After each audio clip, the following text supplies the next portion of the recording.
Assalamualaikum warahmatullahi taala wabarakatuh.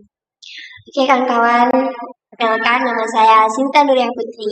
Saya adalah salah satu mahasiswi di Prodi Teknologi Informasi Fakultas Saintek di Universitas Ibrahimi Sukorejo Situbondo. Di sini saya akan menyampaikan tentang operasi unit kontrol sebagai salah satu tugas dari salah satu dosen saya yaitu Bapak Alis Munazilin. Di sini saya akan menjelaskan tentang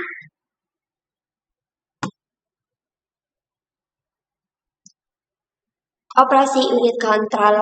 Apa sih operasi unit kontrol itu? Oke. Operasi unit kontrol kadang sering kita bisa menyebutnya unit kendali.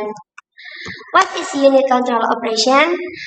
Operasi unit kontrol adalah komponen yang mengatur jalannya suatu program. Jadi semua yang mengatur jalannya program pada komputer kita itu adalah unit kontrol. Dan di dalam unit kontrol ini ada dua macam. Yang pertama unit kontrol single cycle dan unit kontrol multi cycle. Ini adalah gambar struktur dari unit kontrol itu. Unit kontrol ini berada di CPU ya. Tahu kan ya CPU? Nah, dan di dalam CPU itu ada ALU, ada unit kontrol dan register. Unit kontrol memiliki input untuk menentukan status sistem, memiliki output untuk mengontrol tingkah laku sistem. Secara internal memiliki logika pengontrolan untuk membentuk fungsi pengurutan dan fungsi eksekusi. Dipandang sebagai suatu sistem dengan input dan output.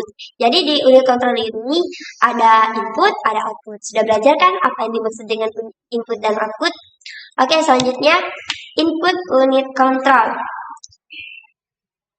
Pewaktu berfungsi untuk sinkronisasi operasi antar komponen-komponen komputer, termasuk juga unit kontrol. Ada register instruksi. Opcode instruksi saat itu digunakan untuk menentukan operasi mikro yang akan dilakukan selama siklus eksekusi. Terus ada flag. Flag ini diperlukan untuk kontrol untuk mengetahui status CPU. Kontrol sinyal kontrol bus memberikan jalur ke unit kontrol untuk sinyal-sinyal seperti sinyal interrupt dan acknowledgement. Selain ada input, ada juga output. Output unit kontrol ini ada sinyal kontrol di dalam CPU. Output ini terdiri dari dua macam sinyal. Yang pertama, sinyal yang menyebabkan perpindahan data antar register. Jadi sinyal ini yang menyebabkan perpindahan data antar register itu ya. Yang kedua, ada juga sinyal-sinyal yang dapat mengaktifkan fungsi ALU yang spesifik.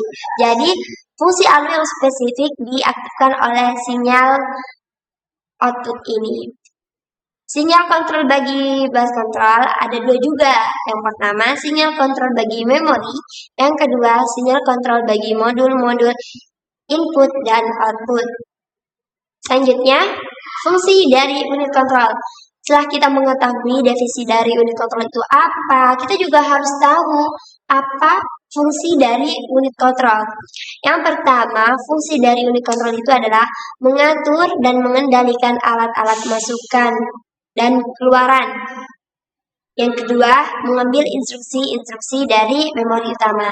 Jadi kalau ada instruksi dari memori utama, yang mengambil instruksi-instruksi tersebut adalah unit kontrol. Yang ketiga, mengambil data dari memori utama jika diperlukan. Untuk apa? Untuk diproses. Jadi data yang diambil dari memori utama itu diambil oleh unit kontrol untuk diproses di CPU. Yang keempat, mengirim instruksi ke ALU bila ada perhitungan aritmatika atau perbandingan logika serta mengawasi kerja dari ALU. Jadi di unit kontrol ini mengirim masukan ke ALU apabila kalian itu menghendaki adanya perhitungan aritmatika dalam program kalian. Jadi keren ya unit kontrol itu. Unit kontrol ini juga mengawasi kerja dari ALU. Kayak bodyguard aja diawas-awasi. Yang terakhir, menyimpan hasil proses ke memori utama. Jadi ketika sudah diproses, maka hasilnya itu disimpan di memori utama oleh unit kontrol ini. Thank you for your attention. Mungkin hanya itu yang bisa dapat saya sampaikan. Kurang lebihnya mohon maaf. Dan semoga ilmunya barokah. Dan lain juga ya. Semoga nilai saya besar. Terima kasih. Wassalamualaikum warahmatullahi taala wabarakatuh.